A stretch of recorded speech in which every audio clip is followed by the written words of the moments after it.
Hi everyone, it's me. I want to talk about a situation not only that I'm going through, but tons and tons of people go through and are going through and have been through and all of that wrapped into a neat little box. And I want to call this caged children. And I want to talk about the fact that I disconnected from my mother for various reasons, throughout my life, and I had disconnected and gathered myself, had gone through therapy and all of that. And I'll admit that first and foremost, I did that. But I want to say, after I had children, there were times I didn't talk with my mother and I didn't see my mother, but my children always knew they had a grandmother. And they had multiple grandmothers, actually. And even if I didn't get along with my mother, I never prohibited my children from seeing my mother, spending time with her, calling her, or whatever. So I want to talk about today what happens in certain families when sons and daughters choose to separate from their parents who have been loving grandparents, who have raised their grandchildren, who are torn away from the grandparents they have known and loved without recourse, without reasoning. Sometimes it's just spur of the moment. Sometimes there has not been a fight, or there has not been logic behind the choice. And I want to talk about these children who are now caged. They are being kept from their grandparents. They have been ripped out of their hands. And it is worse than a passing, or worse than the death of a grandparent, because if the grandparent passes away, the child can go say their final goodbyes and mourn the passing of their grandparent.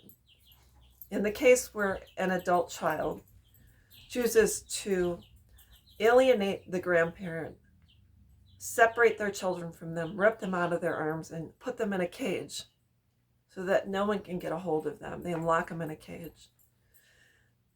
There is no final goodbye, no reasoning. It just is the way it is. And what about those of us, like myself, who I have two daughters, youngest daughter, been gone for about 10 years, disconnected, got married, when I got married, had 3 children. Her children don't know I exist.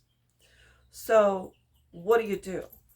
In most cases, and I live in the state of Wisconsin, grandparents only have rights if they have established a relationship with their grandchildren. If there is no established relationship, there is no recourse via the courts in order for me to be able to receive grandparents' rights.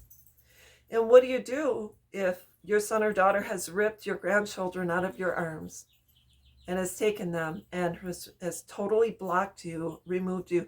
We know it's a lengthy court battle, and we know it's very costly, and we know a majority of people today do not have the financial means to fight in court and gain their rights. And even if you do gain your rights, what then is it going to be like if your son or daughter is forced to allow you to see your grandchildren? What are they going to require you to have? Supervised visitations? Possibly. It's possible that your son or daughter will then claim that you were abusive. Some grandparents have been accused of touching their grandchildren inappropriately when that is simply not the case. So what do you do if you don't have the money? First and foremost, you can beg and plead and offer them money and say, I promise to do what you want.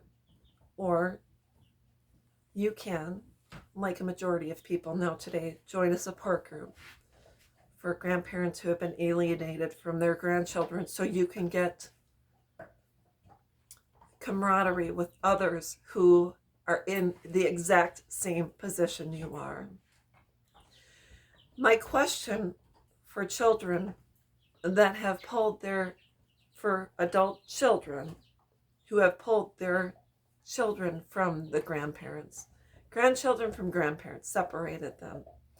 What do you tell your children when overall they have had a positive and healthy and loving grandparent in their life, and you have separated them, and you are no longer allowing your child to see their beloved Nana or popsy or grandma or grandpa?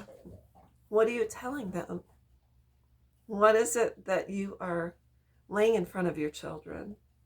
Do you tell them their grandparent passed away, or that they are in prison, or they're sick, or because of COVID, we're not allowed to hang out? What are you telling them? What are you telling your child who is crying for his or her grandparent, and that they want to see their grandparent and want to spend time with them and want to have the overnights and, want to go there to spend the days with them and weeks with them and sometimes the vacations with them? What are you telling them? Well, how do you deal with this situation? And for grandparents like me, whose grandchildren don't know they exist, I asked my daughter, what do you tell your children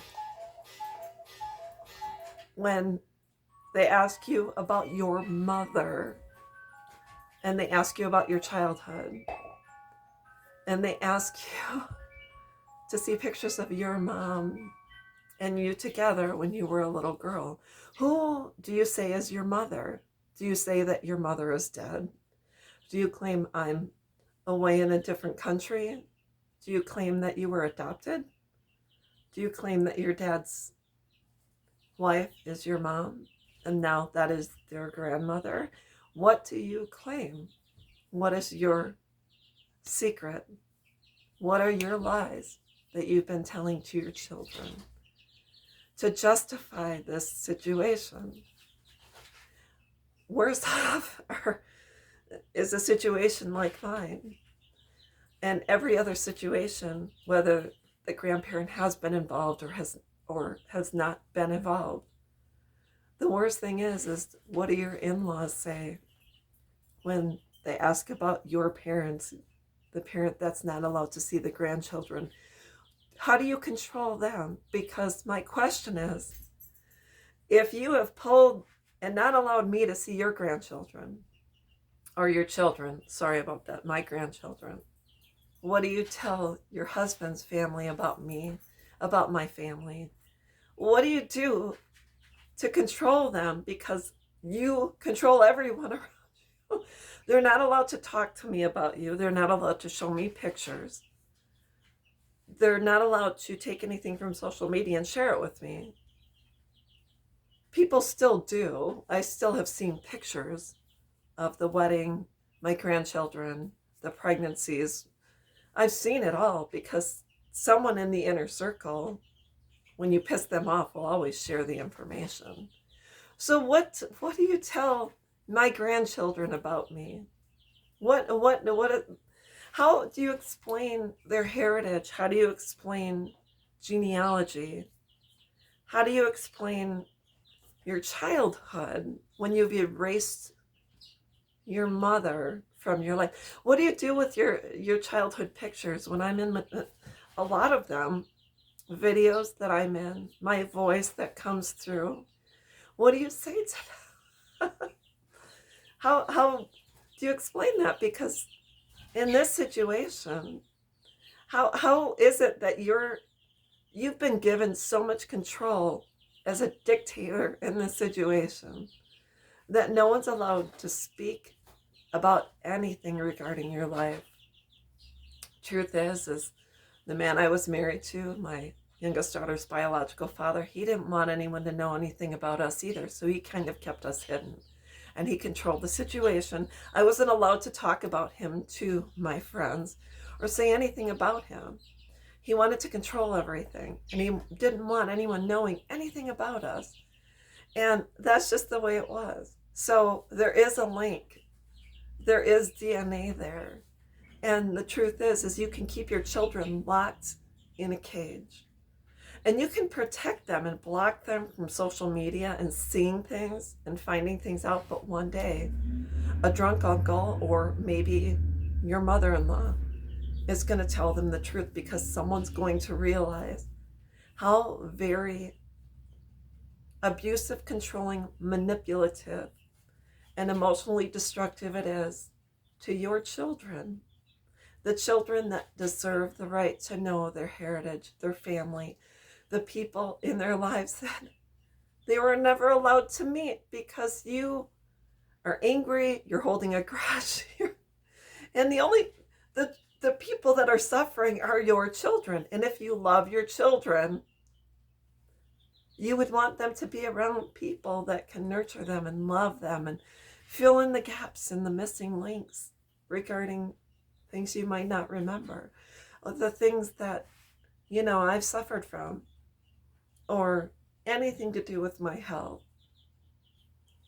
Your children have a right to know their history. And for you to erase it is for you to be similar to Hitler and to erase and exterminate an entire race of people, an entire history. You just want to erase it and get rid of it because, God forbid, your children actually find out that their grandma wanted to know them, had sent them gifts, had loved them in her heart, and had thought about them and wondered about the day that they would come knocking on the door or send me a message on Facebook or come and say, hey, I want to meet you. My mom looks just like you. Tell me all about you, Grandma. I want to get to know you now.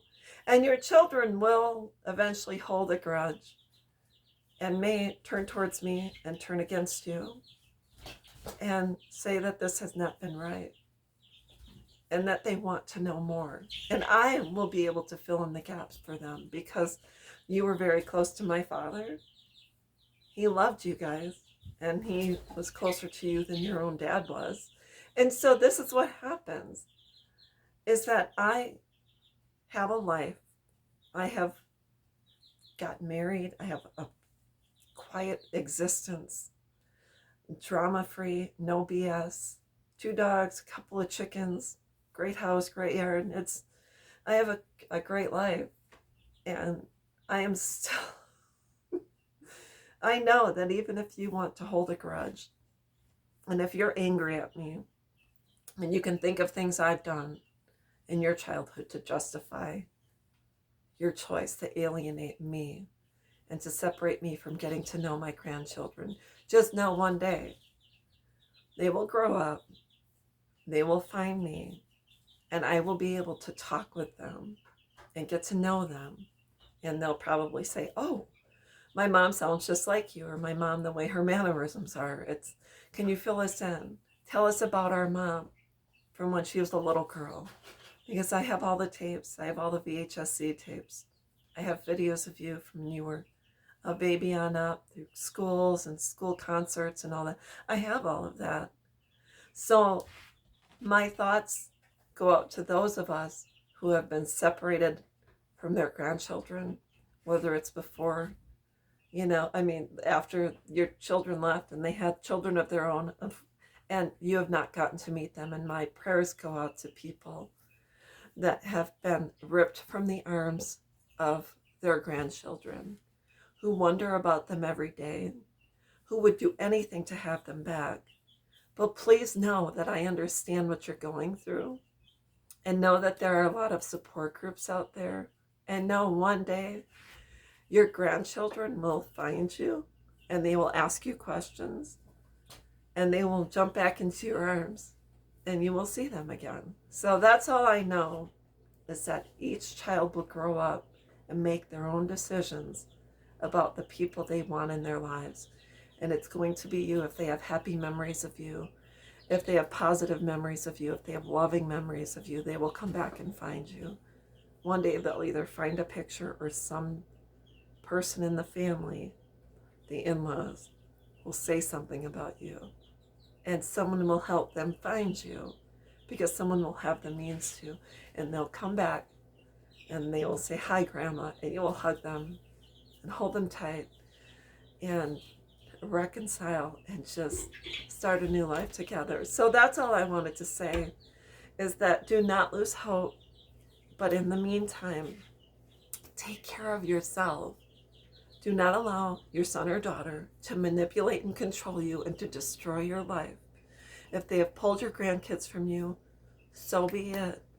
Try to get out there and volunteer and Embrace other children that you're allowed to be around. I have 3 little boys in my life that have brought me such joy, and I bring them joy, and we hang out and we love each other, and it's amazing. So take the time, find someone else to hold, to hug, to love, and to invest in.